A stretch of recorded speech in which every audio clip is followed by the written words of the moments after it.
Welcome to the Band Director Bootcamp podcast, the go-to place for busy band directors who want practical to build programs while maintaining balance in their lives.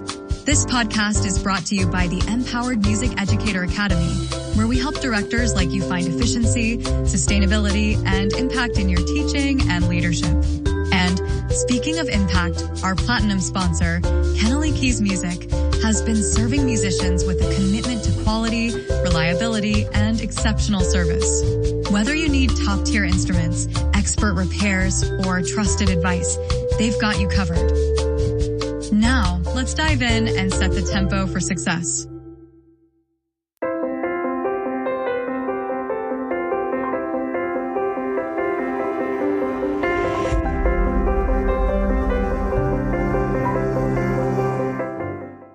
Welcome to another episode of Band Director Bootcamp, the podcast with productivity and wellness tips for busy band directors. I'm your host, Lesley Moffat, and I'm really grateful to be sharing this platform with you.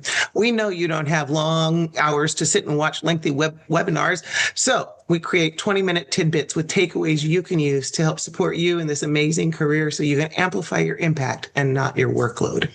And I'm really excited about the guy that's coming on today. His name is Phil Januszewski, and he is an inspiring educator, and he's the founder of the Positive Growth Lounge. And he helps teachers go from like just surviving to truly thriving by scheduling in things that light them up. And I just get lit up. This is the second time I've talked to him, and I've just taught middle school band all day. I'm tired. I helped Caleb practice after school. That took a long time. And I took my dog to the dog park. And then I got on the phone with Phil. And I feel energized. So any other people out there that can relate to being tired at the end of the day, this is going to be that juice you need to help keep you going.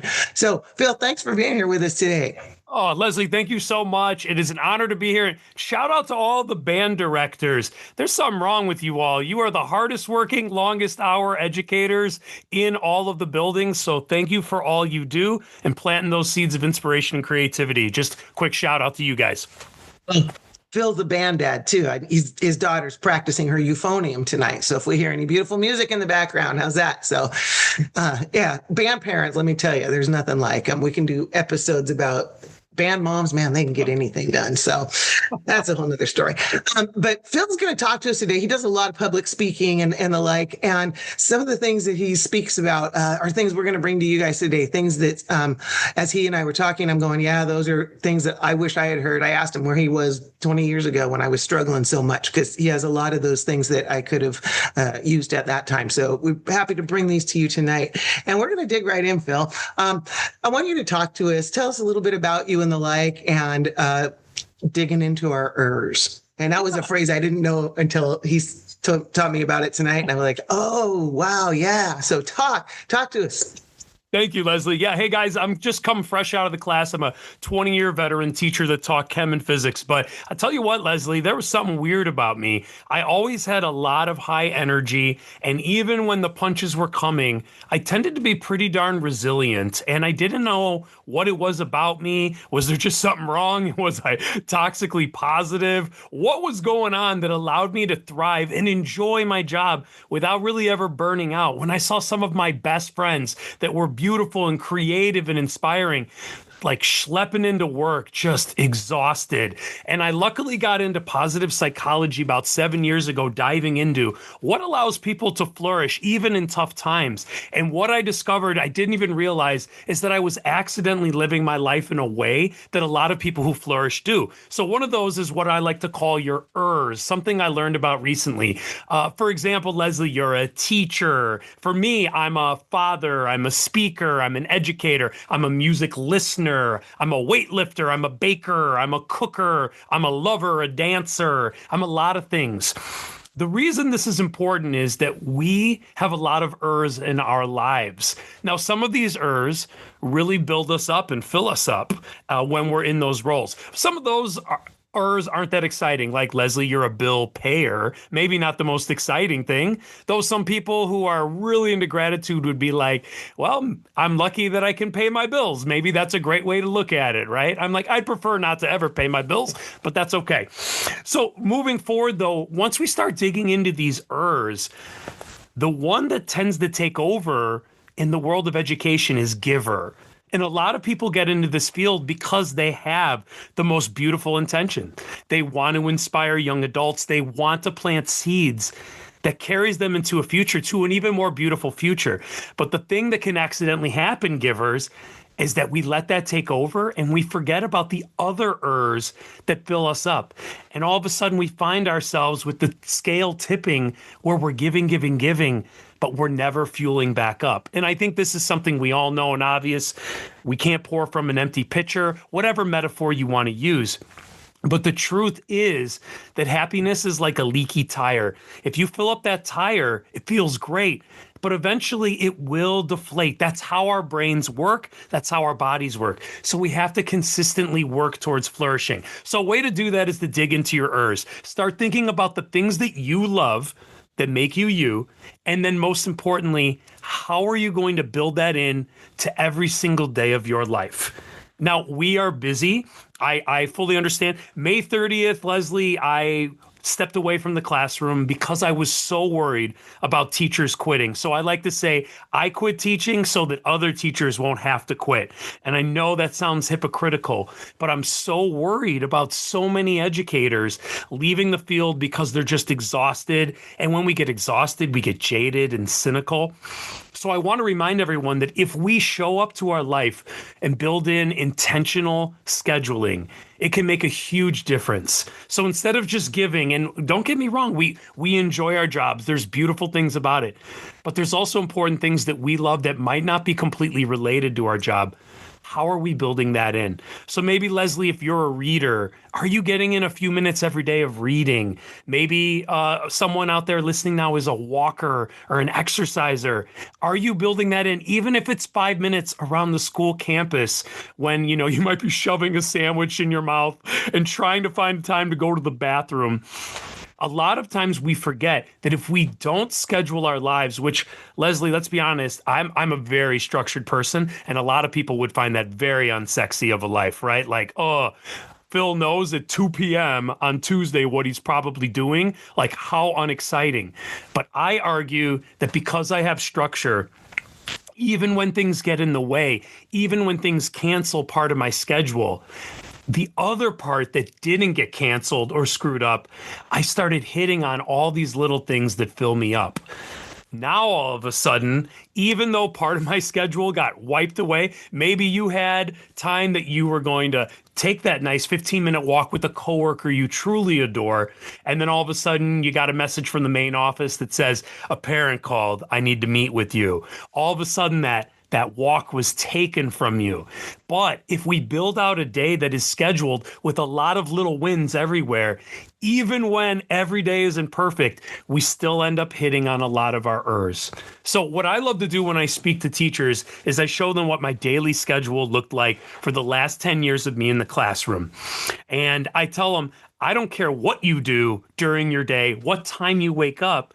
The important thing I want you to see is every section, I put a little heart icon by where I hit on my errs. So when I wake up and I exercise, I'm an exerciser. That makes me feel good. I'm a learner, so I'm listening to a podcast. Music is such a huge part of my life. And honestly, Lesley, I'm a huge heavy metal fan, and no one in my house really wants to listen to that. My students often didn't want to hear it, except for like 3 in my classroom. So like when I'm alone, like I need to get that violent rage music out and into my ears. Like that's my time. But by the time I got up, I exercised, listened to music, learned, made breakfast with my daughter, took a nice shower. I was ready to kick that door open in my classroom, and I didn't even start work yet. But what I'm saying is that I built intention throughout my day. And even when things went bad, which, things always go goofy, I hit on so many things that made my my mental bank positive, that even though things would chip away and deplete me, it would never get me, below the surface where I was in the negative bank. And by the time I went to bed every night, even though it was never a perfect day, I ended net positive, which changed my frame of reference. I felt more hopeful and not just burned out and jaded and cynical. As soon as we start feeling hopeless, like no matter what we do, this just won't work or things won't go well, that is a horrible spiral to get into because it's really hard to get out. And I'm sure my friends listening right now, you may have been there before. I've gotten myself in those funks where it's like, what does it matter? No matter how hard I try, someone above me making calls is going to screw this up, or some parent is going to misinterpret this, right? That is a dangerous place to be, because when we start saying those things, we don't bring our natural self to our job. And there's a term that I love. It's called job crafting. You have a job, and of course, there's certain things that are expected of you. But we all know as teachers, we don't just do what's expected. We bring our organic selves. So some of you out there may be huge fans of Star Wars. Maybe you've got Star Wars figures on your podium, and kids are connecting because they know you geek out on Star Wars. That's amazing. They're seeing the human side of you. I think sometimes we forget that when we bring our errs to the job, we connect even more on a human level with kids, and we make an even greater impact. And when you know and you understand the kids, we feel this like a family, we're able to push through tougher times together. So as much of that seemed like going on a complete like off tangent, when we start with and understand the things we love, our errs, and we build them in intentionally, even though life will always be messy, we're going to be able to continue to create this positive mental push, because we're going to be winning, taking the wins more than the losses. My awareness for the next 24 to 48 hours is going to be, what are my errs? Everything I'm doing is I just can see it happening, because this is another tool, I think, to put in. I often will put the bigger things in, but I like the little things too. Going to the gym, we literally put it in our calendars. Well, now that when you have people and you're scheduling everything electronically. So if I'm going to go to the gym, I have to commit to it, because I can't do something else then. And if I put it in my calendar, if you make an appointment with me, I'm sure as heck going to show up for you, right? Why wouldn't I show up for myself? That was a hard lesson for me to learn, because you're back to your giver part, right? I'm going to give it to everybody else. And I think that one of the things I had to learn is I need to schedule things just like you. So I think that's actually, it brings a sense of control what we can, and then, my God, improvise. As musicians, we do that all the time anyway. You got some really, really great points that when you say them, it seems so logical, but we don't stop and think about them. And so that's why this is just the timing of this, the reminder. It's just, oh yeah. But yeah, I'm going to make an list pretty soon. I love that. That's something I do. When I speak to groups, I say, all right, let me give you 3 minutes. I want you to at least tell me 5 errs. But here's the scary part sometimes, Lesley.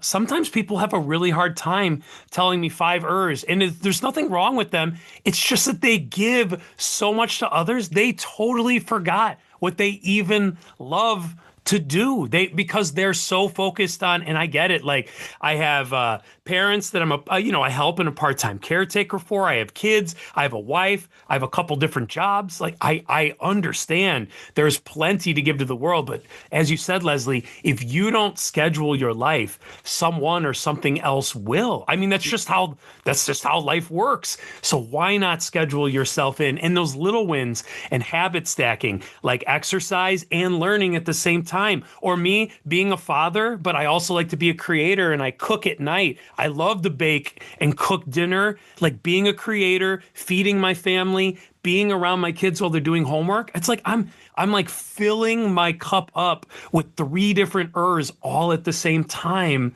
because I built my schedule that way. And when you notice it, you actually start to feel a little bit more grateful. Like, man, I'm so glad I get 5 minutes to hear this music and pump me up. I'm so glad that I get to have a great meal with my family, when not everybody gets to do that. Like, how lucky am I that my job hours and schedule allow me to eat dinner with my family when some people can't? Being in tune to that can really, again, create that positive upward spiral where, like, the better it gets, the better it gets. And then people think you're crazy. Like, what are you so damn happy about? And it's like, well, I'm really digging into the things that make me happy, and I'm aware of them. And that can impact other people too, which is a beautiful thing. You were saying about when people can't maybe come up with 5 errs. And I was speaking at a lot of conferences, and when I started doing AI, and I talk about can save you at least an hour a day. And so I said to folks, what would you do with an extra hour? And so many music teachers were like, I don't know. Some were like, I'd alphabetize the music library, or I do. No, I'm like, no, like not work. And I was one of those people. You get so lost and wrapped up in that. And so, and you forget who you are. I didn't play my trombone in an ensemble for over 25 years. I'm teaching people how to do that, but I didn't have time for that because I was pregnant and raising my own kids and teaching all the other kids and doing all the things. And I lost sight of what I was telling other people that was so great. And so at the age of 58, I started playing my horn again in an all women's band, and it feels very powerful. I love that. I love that. And you really bring up a good point. Sometimes people get overwhelmed because it's like I'm telling them to add things. But remember, an important part of scheduling is decluttering. Sometimes we get in such a habit that we do it just because we've always done it. But if we really stop and think, like, is me doing this really filling me up? Or can I declutter this and leave it open? Or replace it with something that I also enjoy, but that makes me feel like I'm flourishing even more. For example, I stopped watching an hour of TV Monday through Thursday, and I replaced it with making content like in video editing because I enjoyed the creative side and I was proud of like trying to put positive things out there, especially when I was an educator. I wanted to demonstrate to my high school students that social media can be used for good, not just for awful, angry conversations. I wanted to be that role model. That made me feel better than watching an episode of something, even though, don't get me wrong, I liked crashing on the couch and just relaxing for an hour, but this filled me up even more. So I want to remind people, it's not just about taking on more. It's about decluttering the old habits that you don't even realize you do. You just always do them. But maybe you don't need to do everything you're doing in a day and replace it with something even better. It's fall as we record this, and I was driving out today and the fall leaves are coming off and nature is decluttering so it can make room after, right? So if we just observe what's going on out there, it might be good for us too. And you're full of wisdom. And I want to talk to you a little bit more, but first I'm going to take just a minute and acknowledge our amazing sponsors. If you're listening to this while thinking about everything still on your to-do list, I see you. One of the reasons I started building tools alongside this podcast was because even the best strategies don't help you if you're too exhausted to implement them. That's exactly why I created Band Director Buddy GPT. It's a productivity and wellness tool designed to think like a successful band director and support the real work behind the scenes, the planning, emails, scheduling, and problem solving, and more, so you can amplify your impact without increasing your workload. If you're a busy band, choir, or orchestra teacher who wants a sustainable way to do this job, you can learn more at banddirectorbuddy.com.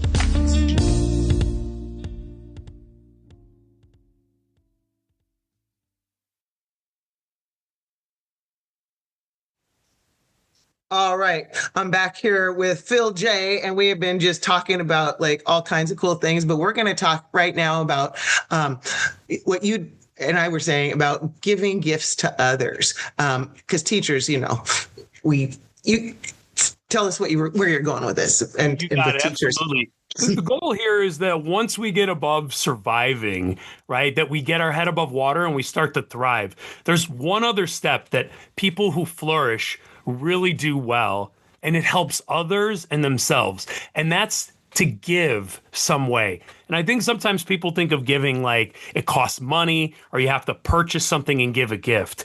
I mean our own unique, quirky gifts that we give to the world. And this is where that job crafting really starts to come in, that all of us have something unique about us that's just a little bit different. So for me, as an educator, maybe that was a little unique. Like I love to bake and cook, and I loved bringing that into the classroom, even though that had nothing to do often with my class. Now, luckily in science, you could argue that cooking and baking is tons of science, but we didn't really teach food chem in chemistry, but I would relate it. But the idea is I would bring in a skillet, a big griddle, and I'd start making pancakes when they walked in, and they'd be like, "Who are those for? Are those for us?" I'd be like, "Yeah, I'm going to make some pancakes before, class starts." And then people would come over and they'd be like, "Oh, I've never," they're 16 years old. And they said, "I've never made pancakes." And I said, "Are you serious? Here, grab this spatula, start flipping them." So all of a sudden, like I'm getting kids involved. And, to some teachers, they think, oh, that sounds messy and a lot of work. Well, yeah, if it's not your natural thing, it sounds terrible to do. But everybody has their own unique gift. But when I did that and I brought food into the classroom, it became like a family environment. And we were just sitting, and all of a sudden we would have such natural conversations that would allow me to know my students even more. And even though that took away maybe 20 minutes of my class that one day, that investment in them was so valuable, because the days that were boring and sometimes chemistry is dry, they would still go through it with me because they knew I loved them, and they loved me back. We were a family. So again, I want people to ask themselves, what are their natural gifts that they overlook? Maybe they're incredible listeners, and that when the kid talks, the kid feels seen, heard, and understood. That is an incredible gift. Maybe they're incredible at writing. What my daughter had a few teachers in elementary school that would write these like little Post-it notes and put it in their backpack. And I tell you what, their handwriting was beautiful. The words were so sweet and sincere. They would light my daughter's life up, and it would impact me, and it wasn't even written for me. Like that teacher would inspire me to be a better teacher. And him and her, two different teachers, they didn't even realize like what an inspiration and fuel it was for me. And it wasn't even meant for me. It was like secondhand giving. So when we can give our unique gifts in some way and bring our genuine selves to the classroom or to our regular life or our friends, when we give, we know it makes people feel good, but it also helps us feel good as well. And again, if we start hitting that upward spiral where we're thriving and now we're giving, all of a sudden, like this positive mental bank, it's really hard to deplete us, even though this job will always have things that deplete us, that are complex. Those things will never go away. Humans are complex. You and I, Lesley, great humans, but probably look at reality differently just because of our perspectives. Your reality and my reality probably aren't completely right. Probably somewhere in between it's accurate, but that's every single human. Now you throw 30 bodies in a classroom blowing on trumpets and trombones, and all of a sudden it's going to get a little messy. But if we allow ourselves to have a higher positive bank, we're more resilient, we're more creative, we're more patient, we're able to stop and listen and understand and not react so quickly. So on those tough days, we can really lean on that positive bank, because there are going to always be tough days occasionally. But if we, again, consistently live life with intention and giving, it can make such a difference in the long game. And that's what education is. It's a long game. We've got to play for the long game. And it starts with the little tiny things. That's it. Well, all of this is the stuff that's near and dear to my heart. This is you and I, same thing. I'm out here doing what I'm doing because my friend Lori, I watched yeah. Anyway, so thank you for the work you're doing and reaching out and all of the things. And I want to, before I let you go, I want to ask you to just talk to us a little bit about where we can learn about your Positive Growth Lounge and about getting you in our classrooms or our schools for relevant and exciting professional development, because sometimes it's just not. Well, thank you so much. Yeah, my favorite passion is to pour into educators. So coming in for a keynote or a workshop and lightening the load mentally and emotionally. And by doing it, by just building up an intentional life, which again, Lesley, as you know, isn't rocket science, but when we are in the thick of it and some random tattooed guy with a bad haircut and a loud voice shows up and helps you zoom out on life a little bit, it starts becoming super clear. You start thinking, wow, yeah, what am I doing in my day? And like, where's the fun stuff? Like, yes, our jobs are fun, but it can be even more fun if I build in. And that's the hard part, Lesley, is that no one's coming to save us. There's so many great intentional people out there. They are, but they're busy and working too. So we have to be the ones that decide to help save ourselves and then give to help others. So I love coming in and inspiring schools to start taking those steps grassroots. And then also I run what's called an educator membership, the Positive Growth Lounge, which is I'm honored because one of my family members, Joey, was so nice enough to introduce me to you, Lesley. But we're a group of educators. We meet twice a month virtually on Wednesday nights, and we just pour into each other. We don't really dig into like lesson plans. It's more like, hey, our job's tough, but what are we doing to help ourselves thrive? I love to bring in guest speakers and just really connect with teachers across the nation, lean on each other, build a family so that we have I've named it Positive Growth Lounge because my teacher's lounge for a couple years got pretty dull and pretty sad. And even though I loved those people, it was just a habit we got into. So I started excusing myself and visiting people in their classroom. And instead of the teacher's lounge, I call it the Positive Growth Lounge. But if there's any way I can support anyone, whether that's networking, introducing them to someone that can help them be an engine in their life, my name's Phil Januszewski. Reach out, check out my website, philjanuszewski.com, and I'd be happy to support in any way I can. Educators are so important. I don't want you quitting. Let me help make sure that you can enjoy your career and continue to do the beautiful impact that you're already making. Let's go. Thank you. I'm feeling fired up for tomorrow now. Yes, very cool. And I'm going to make my list. All right. Well, thank you, Phil. Really appreciate your message and all the things you're reminding us of and reminding us of why it matters. So that is a wrap on this episode of Band Director Boot Camp. Thank you to Phil Januszewski. Oh, did I say it right? You were super close. Januszewski. I said I would get it right. Phil J for being here and bringing his enthusiasm, and you can feel that in energy through the speakers right now. Hey, but remember, success in music education is not just about what happens on the podium. It's about taking care of yourself and setting up systems that work for you so you can amplify your impact and not your workload. Thanks for listening, and keep making a difference in kids' lives through the magic of music education. Before you go, I want to leave you with this. You don't need to work harder to be effective. You just need better support. Band Director Buddy GPT was created for music educators who care deeply about their programs but are tired of carrying everything alone. It's there to help you think through challenges, streamline the busy work, and protect your time and energy without lowering your standards. If that sounds like what you've been craving, head to banddirectorbuddy.com to explore how it works and decide if it's a good fit for you. Thanks for listening to the Band Director Bootcamp podcast and for the work you do every single day. That's a wrap on this episode of the Band Director Bootcamp podcast. Remember, success in music education isn't just about what happens on the podium. It's about taking care of yourself and setting up systems that work for you. The Empowered Music Educator Academy is here to help you do just that. So be sure to check out our resources at empowerededucator.com. And of course, a huge thank you to Kennelly Keys Music, our platinum sponsor, for their unwavering support of music educators like you. Whether you need instruments, accessories, or expert advice, their team is ready to help. Thanks for listening and keep making music happen.